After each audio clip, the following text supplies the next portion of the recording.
Good morning વિદ્યાર્થી મિત્રો। આજે આપણે ધોરણ 8 ની અંદર ગણિતમાં ચેપ્ટર નંબર 11 માપન વિશે અભ્યાસ કરીશું। આપણે અગાઉ આ ચેપ્ટરના ટોટલ 3 ભાગ જોઈ ચૂક્યા છે, જેની અંદર પ્રથમ ભાગની અંદર આપણે એની પ્રસ્તાવનાઓ શીખી ચૂક્યા છે, અમુક સૂત્રોની મદદથી એના ઉદાહરણ સમજૂતી મેળવી હતી। સેકન્ડ વિડિયોની અંદર આપણે એનું સ્વાધ્યાય 8.1 જોઈ ચૂક્યા અને થર્ડ વિડિયોની અંદર આપણે પૃષ્ઠફળના આધારે અને ઘનફળના આધારે બનતા સૂત્રો વિશેનો અભ્યાસ કરી ચૂક્યા છે ઉદાહરણસર। આજે આપણે જોઈશું સ્વાધ્યાય 8.2। તો અહીં જે દાખલાઓને મેં આવરી લીધા છે દરેક આ એક્ઝામની અંદર પૂછાઈ ચૂકેલા છે અને વારંવાર પૂછાતા હોય છે, એવા દાખલાઓને મેં અહીંયા આજે સમજ તમને આપવા જઈ રહ્યો છું। તો આપણે સૌપ્રથમ સ્વાધ્યાય 11.2 નો પ્રથમ દાખલો જોઈશું। તો શું રકમ છે એની? એક ટેબલની ઉપર શું કહે છે? એક ટેબલ છે, એની ઉપર પાટિયું પણ કેવું છે? સમલંબ ચતુષ્કોણ આકાર। તો મેં એક ટેબલ દોર્યું છે, જુઓ, એની ઉપર એક પાટિયું છે, એ કેવા આકારનું છે? સમલંબ ચતુષ્કોણ આકારનું છે। જો તેની સમાંતર બાજુઓની લંબાઈ, એની સમાંતર બાજુઓની લંબાઈ, તો એની સમાંતર બાજુઓ કેટલી હોય? 2 હશે। તો એની સમાંતર બાજુ 1 અને આ બીજી બંનેની લંબાઈ અનુક્રમે 1 મીટર અને 1.2 મીટર હોય અને સમાંતર બાજુઓ વચ્ચેનું લંબ અંતર, તો સમાંતર બાજુઓ વચ્ચેનું લંબ અંતર છે એ કેટલું આપેલું છે? 0.8 મીટર હોય તો આ ટેબલના આ પાટિયાનું ક્ષેત્રફળ શોધો। તો આ પાટિયું છે એનું તમારે શું કરવાનું છે? ક્ષેત્રફળ શોધવાનું છે। તો સૌપ્રથમ આપણને કોણ સૂત્ર આવડતું હોવું જોઈએ? કેવો આકારનું પાટિયું છે? સમલંબ ચતુષ્કોણ આકારનું। તો એનું ક્ષેત્રફળનું સૂત્ર તમને આવડતું હોવું જોઈએ। તો સમલંબ ચતુષ્કોણનું ક્ષેત્રફળ બરાબર શું સૂત્ર થાય છે? 1/2 ગુણ્યા સમાંતર બાજુઓનો સરવાળો ગુણ્યા બે બાજુઓ વચ્ચેનું લંબ અંતર, જેને આપણે શોર્ટમાં કઈ રીતે લખીએ છીએ? h કૌંસમાં a + b/2। h એટલે શું કહેવાય? લંબ અંતર। a એટલે શું કહેવાય? એક બાજુનું માપ, b એટલે બીજી બાજુનું માપ અને ભાગ્યા 2/2। તો હવે આની અંદર તમે કિંમતો મૂકશો। h એટલે શું કહેવાય? લંબ અંતર। તો કેટલું આપ્યું છે? લંબ અંતર 0.8। h બરાબર 0.8 કૌંસની અંદર a બરાબર કેટલા આપેલા છે? b બરાબર શું આપેલું છે? તો સમાંતર બાજુઓની લંબાઈ 1 અને 1.2 મીટર છે, તો a બરાબર 1 લેવાનો અને b બરાબર 1.2 લેવાનો। તો બે બાજુ થઈ ગઈ, બંનેનો સરવાળો કીધો છે એટલે બે બાજુઓનો સરવાળો ભાગાકારમાં 2/2। તો 0.8 અને આ બંનેનો શું કરવાનો છે? સરવાળો 0.8 ગુણ્યા આ બંનેનો સરવાળો કરો કેટલો થાય? 1 અને 1.2। તો 1.0 1.2 આ બંનેનો સરવાળો કરો તો 2 પોઈન્ટ શું આવશે? 2 જવાબ આવશે। તો 2.2। હવે ભાગાકારમાં 2/2। હવે બંને કેવા છે? પોઈન્ટ વાળા, તો એને શું કરશો તમે? પોઈન્ટ કાઢી દેવાનો। તો એ શું થશે? 8/10 ગુણ્યા 22/10 ગુણ્યા 2/2। શું કર્યું મેં? 8 ની આગળ પોઈન્ટ હતો એટલે એના 10 લખ્યા, આ 22 અને 2.5 છે એટલે પોઈન્ટ કાઢી દીધો, નીચે 10 લખ્યા અને 2 નીચે હતા એમના એમ લખ્યા। હવે શું કરશું? તો ઉપરનો ગુણાકાર કરો। 22 ગુણ્યા 8 કેટલા થશે? 176 થશે। કે 8 × 16 નો ચોગડો વૃદ્ધિ પડી 8 × 16 ને 17 176 થશે। નીચે કેટલા થશે? 10 ને 10 100 થશે। 100 ગુણ્યા 176 માં 2 વડે ભાગો તો શું જવાબ આવશે? તો ભાગીએ આપણે અહીંયા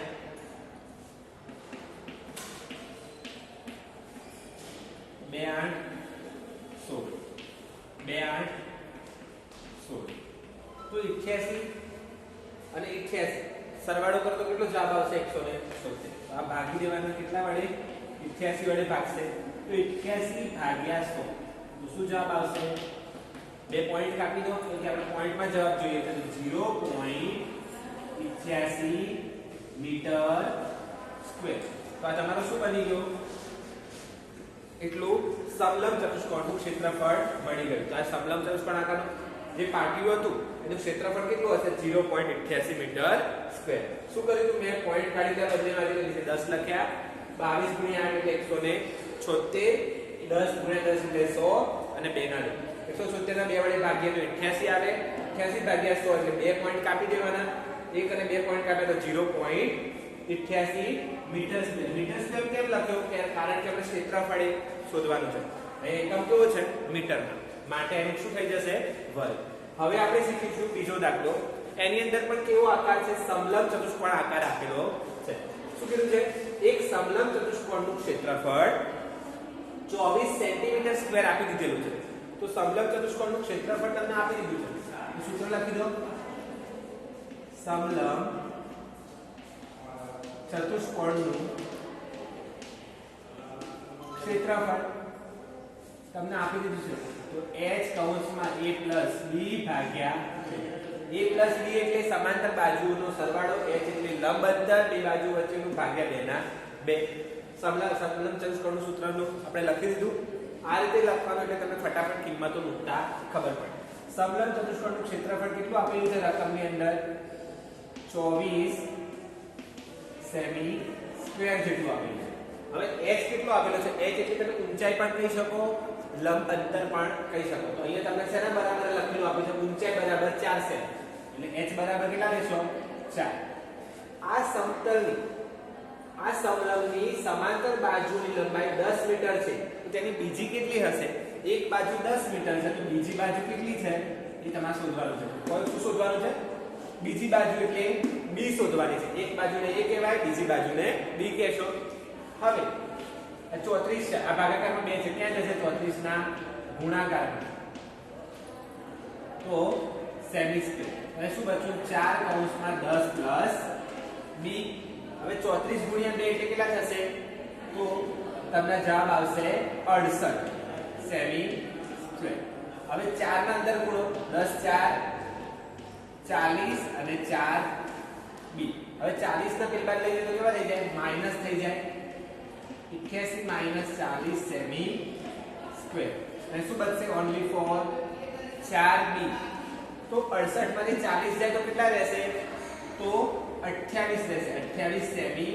સ્ક્વેર બરાબર 4b હવે અહીંયાથી બાકીનો દાખલો આ સાઈડ ગણો તમે અહીંયા ગણી લેજો હવે 28 સેમી સ્ક્વેર ભાગ્યા 4b છે તો આપણે b ના કરતા બનાવીએ તો b ના કરતા બનાવીશું તો શું જવાબ આવશે 28 ભાગ્યા 4 જવાબ આવશે 28 ભાગ્યા 4 તો 7 4 કેટલા થશે 28 સેમી સ્ક્વેર એકમ લખશો કે નહીં લખો ચાલશે તો b બરાબર શું જવાબ મળ્યો તમને 7 જવાબ મળ્યો પાછળ b એટલે શું કહેવાય લંબાઈ છે બીજી લંબાઈ શેમાં આપી છે સેમીમાં એકમ શું આવશે ફક્ત સેમી તો આ રીતે તમે બીજી લંબાઈ શોધી શકો છો તમને ક્ષેત્રફળ આપેલું હતું અને એક લંબાઈ આપેલી હતી અને ઊંચાઈ આપેલી હતી તો લંબ અંતર કહો તો પણ ચાલે ત્રણ વસ્તુ આપેલી હતી તમારે બીજી એની બાજુની લંબાઈ શોધવાની હતી તો એને આપણે b ધારી લીધું અને b ને કરતા બનાવ્યો તો અંદર 4 ને ગુણી દો તો 4 10 40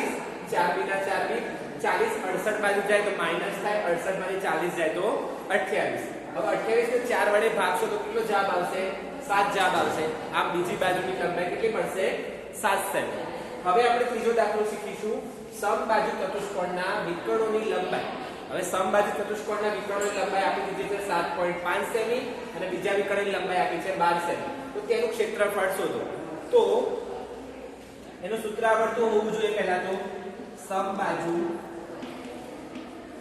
ચતુષ્કોણનું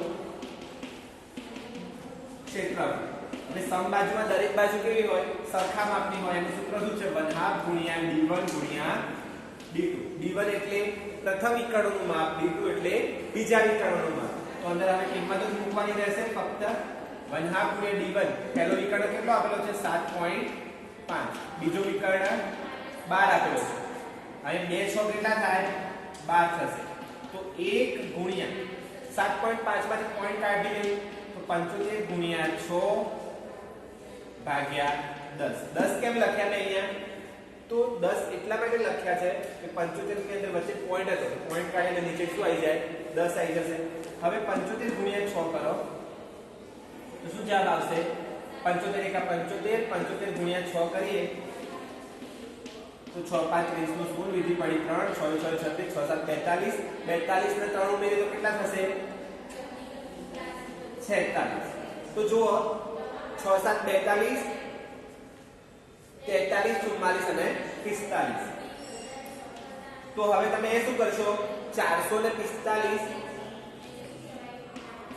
450 ભાગ્યા 10 તો મેં શું કર્યું 75 ગુણ્યા 6 કરશો તો 450 જવાબ આવશે 450 ના ભાગાકારમાં કેટલા છે 10 તો હવે 0 0 ઉડાડ દો તો શું જવાબ મળશે ફક્ત 45 તો 45 શું મળશે 45 અહીંયા શું એકમ છે સેમી હવે ક્ષેત્રફળ કીધું છે એટલે ઉપર વર્ગ કરી દેવાનું તો તમને સમબાજુ ચતુષ્કોણનું ક્ષેત્રફળ કેટલું મળશે 45 સેમી નો વર્ગ હવે આપણે ચોથો દાખલો શીખીએ એક સમબાજુ ચતુષ્કોણની બાજુઓ 5 સેમી અને એનો વેધ આપેલો છે તમને વેધ આપેલો છે કેટલો 4.8 સેમી છે તો તેનું ક્ષેત્રફળ શોધો જો એક વિકર્ણની લંબાઈ 8 સેમી હોય તો બીજા વિકર્ણની લંબાઈ શોધો શું કીધું છે પહેલા તો સમબાજુ ચતુષ્કોણમાં 5 સેમી અને વેધ આપી દીધું છે 4.8 સેમી તો અહીંયા આપણે ગણીએ એની ગણતરી શું કીધું છે સમબાજુ ચતુષ્કોણની બાજુમાં એક 5 આપેલી છે એના પરનો વેધ આપેલો તો સમબાજુ ચતુષ્કોણ દોરો પહેલા તો આ વિકર્ણ દોર્યો છે એનો અહીંયા એક વેધ આ વેધ કેટલો આપ્યો છે 4.8 અને એની લંબાઈ કેટલી છે વિકર્ણની 5 આપેલી છે તો દરેક બાજુનું માપ કેટલું છે 5 સેમી હવે તો તેનું ક્ષેત્રફળ શોધો તો પહેલા આનું ક્ષેત્રફળ શોધવાનું છે તો ક્ષેત્રફળ શોધાઈ જશે જો એક વિકર્ણનું લંબાઈ 8 સેમી હોય તો બીજા વિકર્ણની લંબાઈ શોધવાની છે તો તમારે સૌપ્રથમ તેનું શું શોધવું પડશે સમબાજુ ચતુષ્કોણનું ક્ષેત્રફળ તો સમબાજુ ચતુષ્કોણનું ક્ષેત્રફળ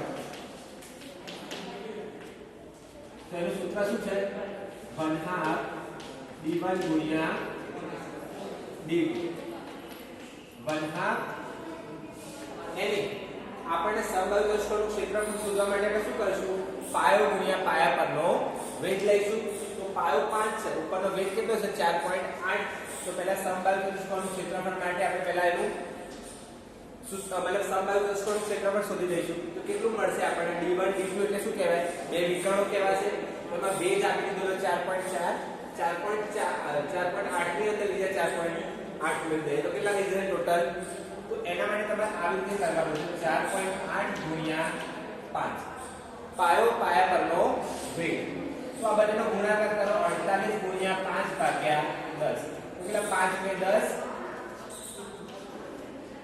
અને 24 દુ 48 તો તમને કેટલો મળશે 24 જવાબ મળશે 24 શું છે તમારો સમબાજુ ચતુષ્કોણનું ક્ષેત્રફળ તમને કેટલું મળશે 24 મળશે તો એને એક વિકર્ણનું ક્ષેત્રફળ શોધી દીધું અહીંયા ફક્ત શું કરવાનું છે પાયો ગુણ્યા વેધ સમાંતર બાજુ ચતુષ્કોણનું સૂત્ર ખબર છે ને પાયો ગુણ્યા વેધ તો અહીં તમને મળી ગયા 24 સેમી સ્ક્વેર હવે તમે શોધવાનું છે 24 સેમી સ્ક્વેર નું કીધું 1/2 d1 ની કિંમત આપેલી છે તમને જો એક વિકર્ણનું માપ 8 સેમી આપેલું છે બીજાનું શોધવાનું છે આને કરતા બનાવવા માટે બે ને ક્યાં લઈ જશો 24 ના ગુણાકાર 8 ગુણ્યા d2 તો 24 ગુણ્યા 2 એટલે કેટલા થાય 48 ભાગ્યા 8 ગુણાકારમાં કેટલા આવશે ભાગાકારમાં એટલે d2 હવે d2 બરાબર જોઈએ તો કેટલો મળશે બીજા વિકર્ણનું માપ 48 ના 8 વડે ભાગો તો 6 8 48 અને જવાબ આવશે 6 6 ઉડશે 6 તો એ શું જવાબ આવશે 6 સેમી બીજા વિકર્ણનું માપ મળી ગયું 6 સેમી તો બીજા વિકર્ણનું માપ શોધી કાઢ્યું કેટલું મળ્યું 6 સેમી એ શોધવા માટે સૌપ્રથમ તમારે શું કરવું પડશે એનું ક્ષેત્રફળ શોધવું પડશે તો પાયો ગુણ્યા પાયા પરનો વેધ એ શોધ્યા પછી અંદર d2 ની અંદર મૂકેલું કિંમત શોધવાની રહેશે હવે પાંચમો દાખલો છે જે વારંવાર પૂછાતો હોય છે ખાસ તૈયાર કરવો એક ચોરસ પ્લોટની લંબાઈ પ્લોટ આપેલું છે ચોરસ અને લંબાઈ આપેલી છે તમને 50 મીટર આ લંબાઈ આપેલી છે 50 મીટર તેના અંદરના ભાગમાં 5 મીટર પહોળો રસ્તો છે દરેક બાજુ 5 મીટર કેવો છે પહોળો રસ્તો છે દરેક બાજુની કેવી છે 5 મીટર પહોળો રસ્તો છે તો એ રસ્તાનું ક્ષેત્રફળ શોધો. હવે જ્યારે રસ્તાનું ક્ષેત્રફળ શોધવું હોય તો પહેલા કુલ ક્ષેત્રફળ શોધવાનું આખાનું ચોરસના. એની અંદરથી જે જગ્યા બચી છે એનું ક્ષેત્રફળ બાદ કરવાનું. તો એ કેટલી જગ્યા બચશે તો 50 માંથી 5 જાય તો કેટલા રહે 45 અને 45 માંથી 5 જાય તો કેટલા રહે 40. તો અંદરનું લંબાઈ કેટલી રહેશે 40. સામસામેનો સરવાળો 10 તો 50 માંથી 10 જાય તો 40. તો આપણું કુલ એ લખીશું ચોરસનું ક્ષેત્રફળ બરાબર L નો વર્ગ.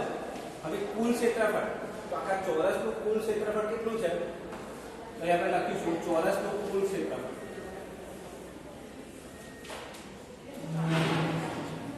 ચોરસ પ્લોટનું ક્ષેત્રફળ બરાબર L નો વર્ગ.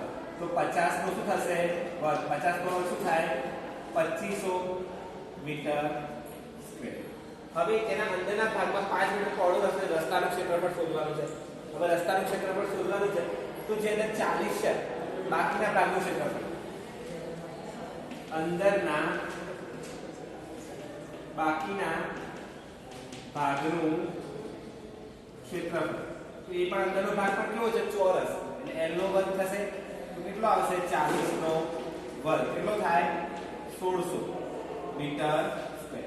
હવે 2500 માંથી 1600 જાય એટલે તમને બાકી રસ્તાનું ક્ષેત્રફળ મળી જશે. તો રસ્તાનું કુલ ક્ષેત્રફળ બરાબર ચોરસ પ્લોટનું ક્ષેત્રફળ કેટલું છે 2500 માઈનસ અંદરના ભાગનું ક્ષેત્રફળ એ કેટલું છે 1600.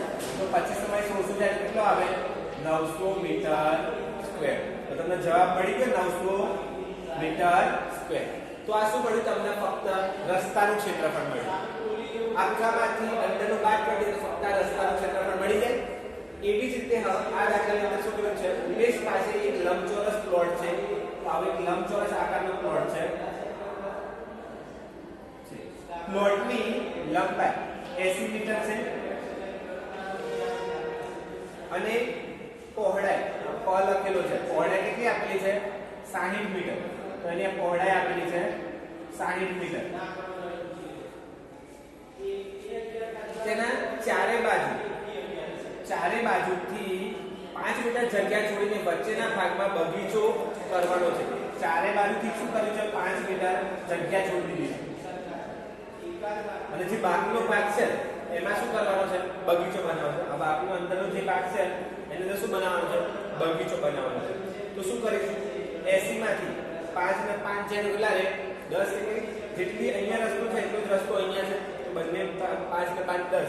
તો 80 માંથી 10 બાદ કરી દેવાના એટલે તમને શું મળી જશે અંદર અહીંયાનું લંબાઈ મળી જશે. તો કેટલા રહે અંદરની લંબાઈ 70 થઈ જશે. તમારે લખવાનું લંબાઈ બરાબર 80 માઈનસ 10 બરાબર 70 મીટર. એવી રીતે પહોળાઈ લખવાની. પહોળાઈ બરાબર કેટલી છે પહોળાઈ 60 માઈનસ 10 બરાબર 50 મીટર. કેમ કે અહીંયા 60 છે 60 માંથી 5 જાય તો 55 માંથી 5 જાય તો અંદરની પહોળાઈ કેટલી રહેશે આ અંદરના ભાગની. તો અંદરના ભાગની કેટલી થઈ જશે 50. અહીંયા થઈ જશે 70. હવે અંદરનો જે ભાગ છે એનું તમે શોધી કાઢો ક્ષેત્રફળ. તો ફટાફટ શોધીએ ચાલો. લંબચોરસનું ક્ષેત્રફળ બરાબર લંબાઈ ગુણ્યા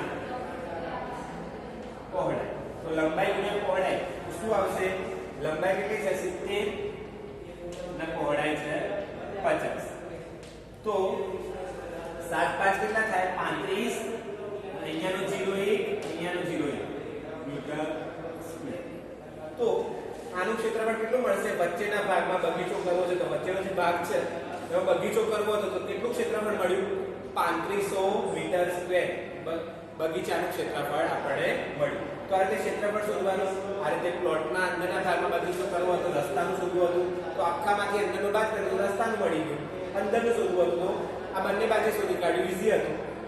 એવી રીતે દરેક વસ્તુની અંદર મેં શું કર્યું છે, સૂત્રની એપ્લાય કર્યું છે. તો સૂત્ર તમને આવડતા હોય તો તમે ફટાફટ દાખલા ગણતરી કરી શકો છો. એટલા માટે કહું છું કે વારંવાર સૂત્ર તમને આવડતા હોવા જોઈએ, આકાર દોરતા આવડતા હોવા જોઈએ, અને રકમ પરથી આકૃતિ કઈ રીતે દોરવી અને એમાં શું કયું માપ આપેલું છે એ ખાસ ખ્યાલ હોવો જોઈએ. તો તમે દરેક દાખલાની સમજ સારી રીતે અહીંયા મેળવી હશે. આ વારંવાર પૂછાતા દાખલા છે. હવે આપણે મળીશું નેક્સ્ટ વિડીયોની અંદર. અસ્તુ, જય હિન્દ, જય ભારત.